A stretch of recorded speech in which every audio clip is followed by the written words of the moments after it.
Good evening, everyone. Late Night Mega here, and tonight Well, we're playing that. So put on your PJs and prepare for some cliches. And we're going to be on normal mode. Now we have, just like the last game, two character selection choices, Gray and Ash. They have slightly different stats is what they're telling us. I don't think the attack power is really different between the how's that two. lock coming? But we're going to pick Gray. One tough nut to crack, but I'm almost there. Yeah, you're cracking Yes! my commentary. Got it. We're in. As you can tell, we have voice acting in this game, more so than what we did in Mega Man ZX. We had a little bit like within some Not cutscenes in that, again. It looks like this isn't it either. but not quite I like was this. hoping we'd find it on the first try and show it off to the guys back at Hunter's Camp. So yeah, I'm going to pick Gray for normal mode, and I'm going to save There's Ash for something in hard there. mode, because we're going to need her for that. What the?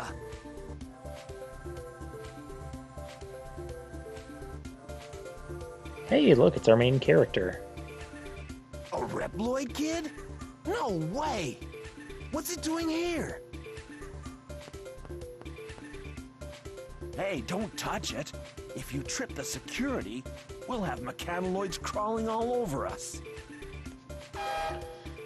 Good job not tripping the security. And now we have like a Star Wars type of battle here.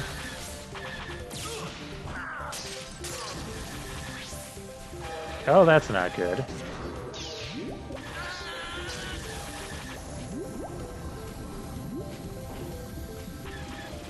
We're releasing the Reploid early.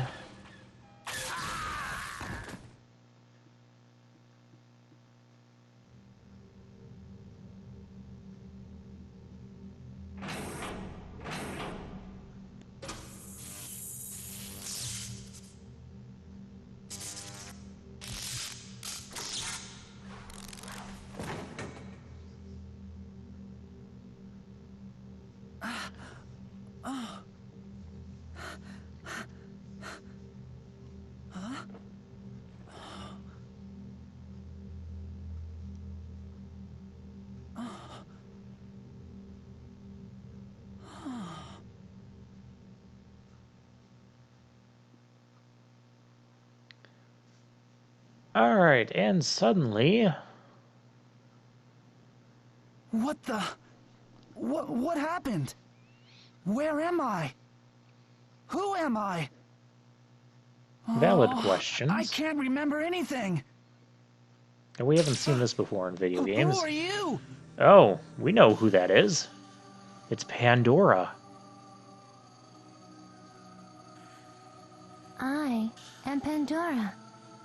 Oh, she has a very I'm here to dispose of you. menacingly Gray, female Is that villain my name? voice. What do you mean, dispose of me? I like it.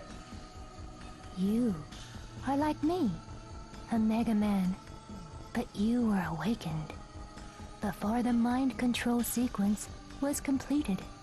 So they're trying to create Mega Man here. Mind control? And what have you control done to them. me?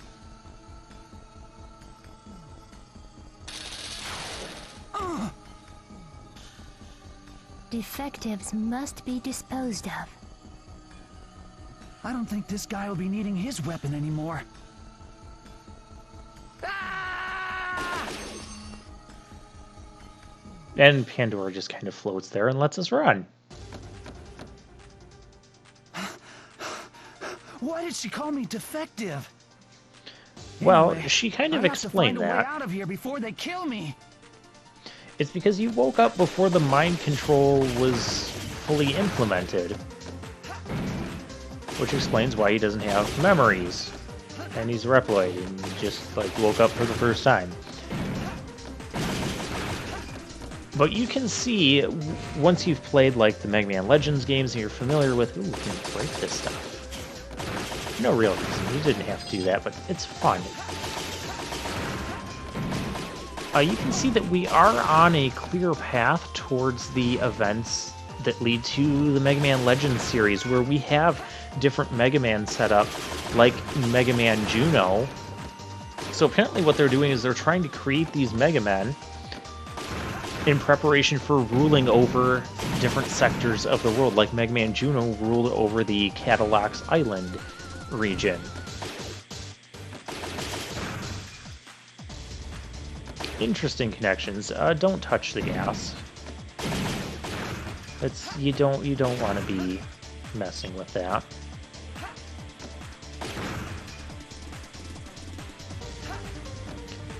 I love the sound of our blaster too. It sounds more impactful compared to the blasters we got in Mega Man ZX. And now we have my favorite boss music of the game. Well, and my second favorite boss music of the entire Mega Man franchise. I'm going to let you listen to this for a moment.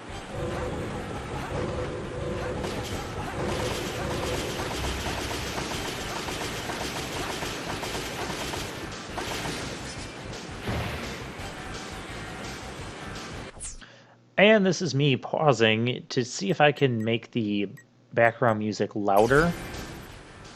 And we'll go into our menu here and try that. I can't find the thing, or I end up not finding the thing. I have some other configurations I need to make here.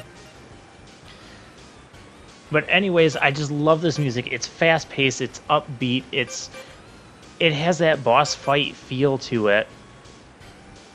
And it just gets me pumped up. Now, I said this is my second favorite boss fight music in the entire Mega Man franchise. Leave a comment in the comment section if you think you can guess my favorite boss fight theme. It does occur only during a boss fight, so keep that in mind. Favorite boss fight theme of the Mega Man franchise. I'll give you guys a hint. It is from a Mega Man game that we have not played yet on this channel. So you can check out the playlist section and see, and maybe get a feel for it. There's a few. It really, that hint narrows it down quite a bit. We have an explosion there. Same type of explosion style that we've been having throughout the Zero series, which was based on the explosion style from Mega Man X4. I'm okay with that. Where am I?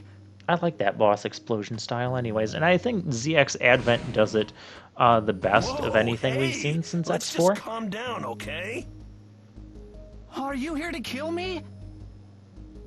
I'm the one who found you outside the camp.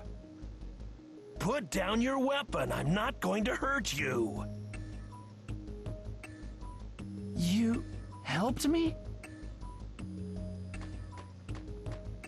Yeah, don't mention it. What's your name?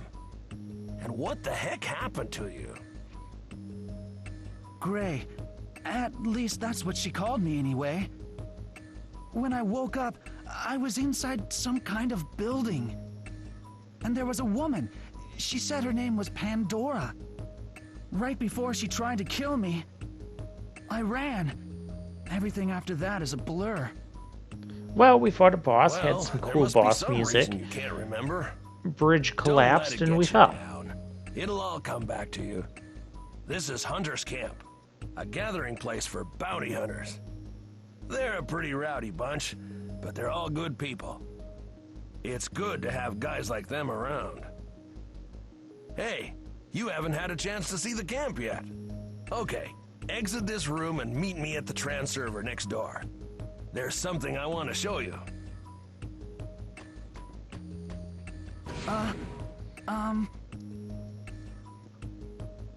Thank you for saving me. Like I said, don't mention it. I'm sure you would have done the same for me.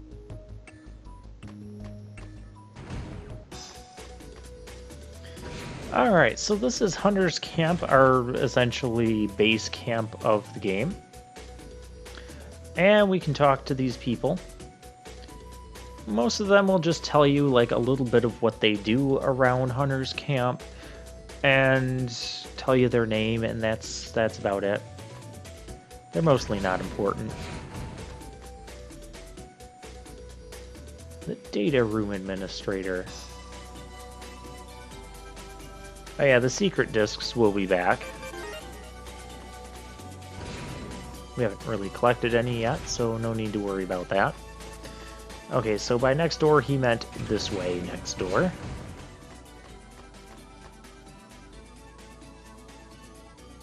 Trans servers make a return, and they're a lot better than what they were in ZX, as far as being able to warp and such. And we have 5 save slots here.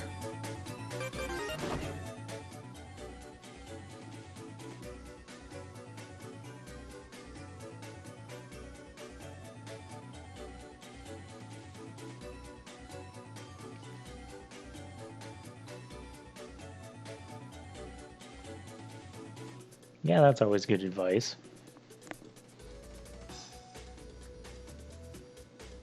Illegal hunters. But if anybody gets a hunter's license as soon as they touch a trans server, couldn't everybody just get a hunter's license? Since there's these trans servers all over the place, whatever.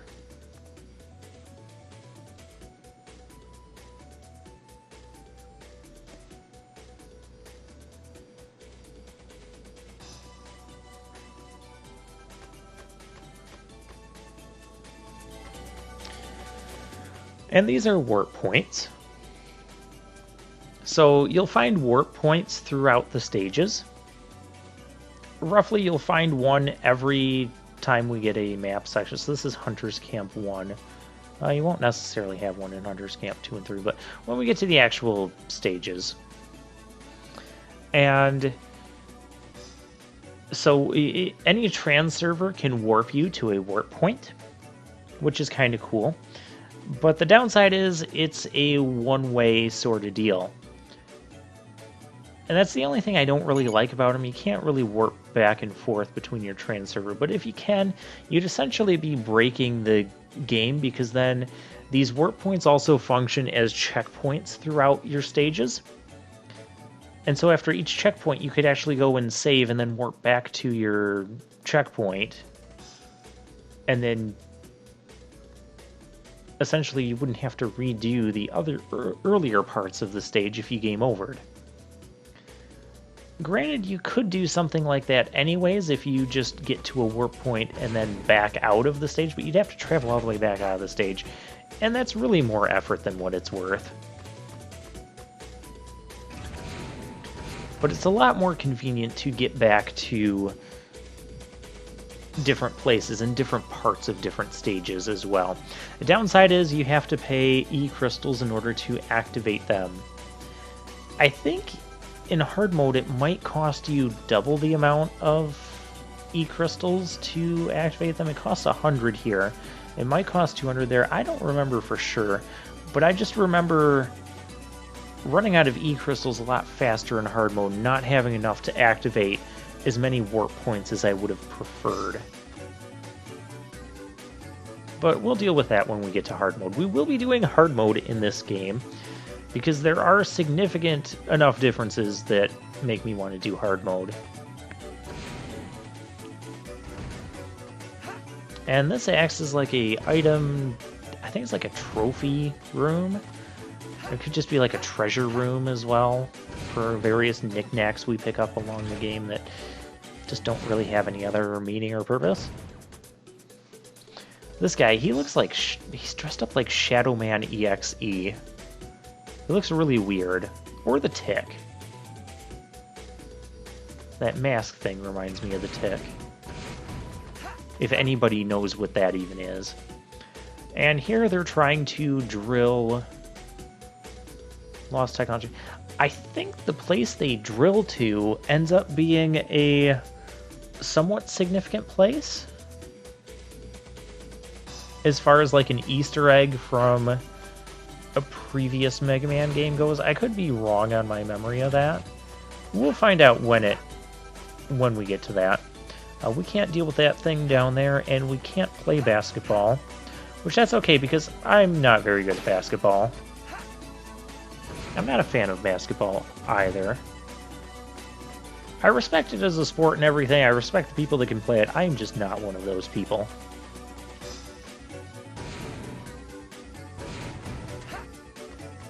No, I would be... the sports I always enjoyed playing were like table tennis, which you can kind of understand when I'm playing all these Mega Man games. They've got pretty great hand-eye coordination, reflexes in that. I also enjoyed football when I'm like a receiver type position. I'm pretty decent at catching. At least from the last time I played. I don't even remember the last time I played football. Oh, speaking of which, Ultimate Frisbee is also fun. Yeah, I like that as well. And volleyball. So we have just some other areas with this hunter's camp. It's Nina. But not the Nina from Windia. No, that's a different franchise. Although it's still a Capcom franchise, oddly enough. For this mission, we have to take this container To the end of the video. to Legion headquarters. Oh, well, we still have to end the video anyway, so we'll do that next time.